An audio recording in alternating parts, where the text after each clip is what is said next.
sometimes you think that contemporary art is only about the market, only about luxury industries, but it's not true. There's so much more to it, and we as a public museum, we can actually do this kind of thing. We can look at an abstract concept, a difficult concept, through the lens of what actual artists are doing. Voor deze tentoonstelling heb ik samen met Anders eigenlijk een aantal oude werken uitgekozen. Van in het begin, in de jaren 70, als ik begonnen ben met mijn artistieke productie, is het altijd een commentaar geweest op de westerse samenleving, hoe dat ik die ervaar en de aberraties ervan. Daar gaat mij eigenlijk heel mijn uiveren over. Herman Deleeck, who was a Flemish politician, a Christian Democrat, he said that the welfare state is not only an institution, it's not only about the economy and politics, it's also an ethics. And I find it interesting to see to think about the welfare state as an ethics. It's something that we are also trying to discuss together with, not only with the artists in the show, but also with other collaboration partners around the project. I, as a curator and also as a foreign person, don't want in this case to be too subjective about history and society. I really was keen to have a collaboration with the people who are experts and who know what's in those archives because they work in them, the 4 Flemish archives representing the different parties. So for me it was important that I didn't go alone into these archives and just chose things that I found interesting. Bij de Welvaartsstaat denk ik, zoals waarschijnlijk veel mensen van mijn generatie, aan de haast idyllische plaatjes van bijna perfect gelukkige gezinnen. Maar ik denk dat dit beeld als geen ander een soort optimisme uitstraalt en een zeker geloof van oké, het komt goed, het wordt sowieso beter. En ik denk dat je de welvaartsstaat eigenlijk bijna niet beter kan omschrijven dan met dit ene, een beetje naïeve, misschien zelfs een beetje onnozel beeld. Dat is het standaardbeeld dat je daarvan hebt. En natuurlijk na de Tweede Wereldoorlog zijn er een aantal veranderingen gebeurd op allerlei vlakken.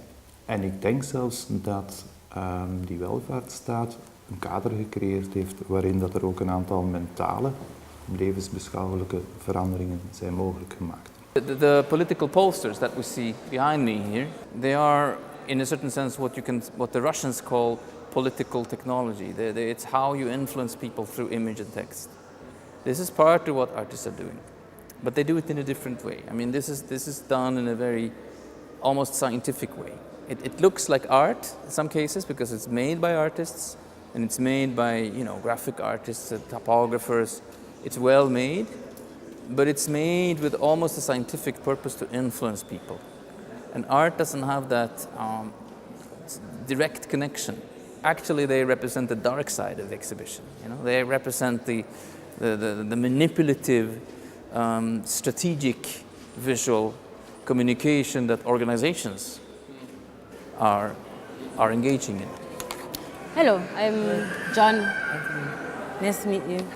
But I really remember her from somewhere. I'm trying to recollect from photos where I might have seen her. It's basically a work in progress.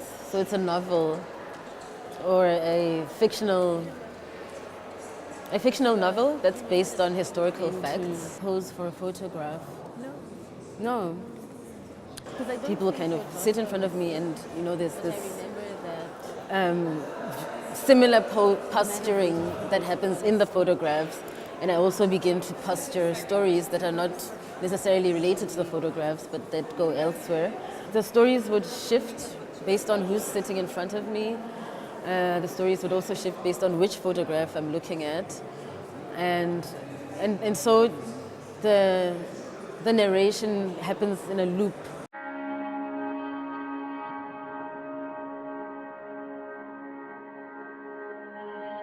The big tension here, that's also here between the posters, most of all, and the artist's work, is the opinion and attitude that relates the individual to society. I would say the relation between society and individual is at the core of the concept of the exhibition, and we see its surface in many of the works.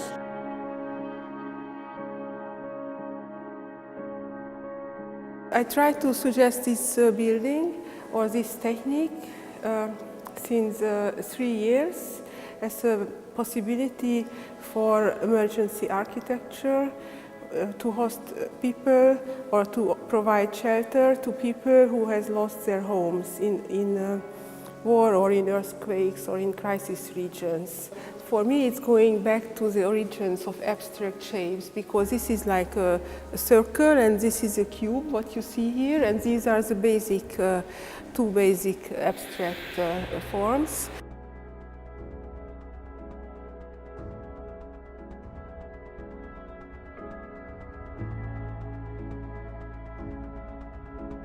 And actually, it has two aspects. One aspect is refugee architecture or disaster architecture, crisis architecture, to offer this very basic and cheap technique for people who lost their homes. And the other aspect is to propose an environmental friendly architecture. The basis is the terrible thing which happened to many people in Syria, and so many people lost their homes. So I started 3 years ago to propose this type of shelter as an emergency shelter, because I saw that so many people, they stayed in tents or on the streets, so I thought this could be a good technique.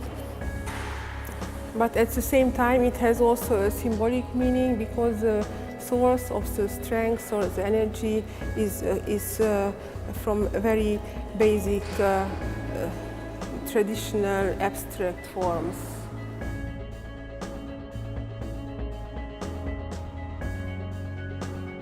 It's something that contemporary art is also relating to. Whether it knows about it or not, it is still part of a pragmatic, progressive societal order. Progressive in the sense that you move forward without too much destruction, to achieve something that a maximum amount of people can benefit from.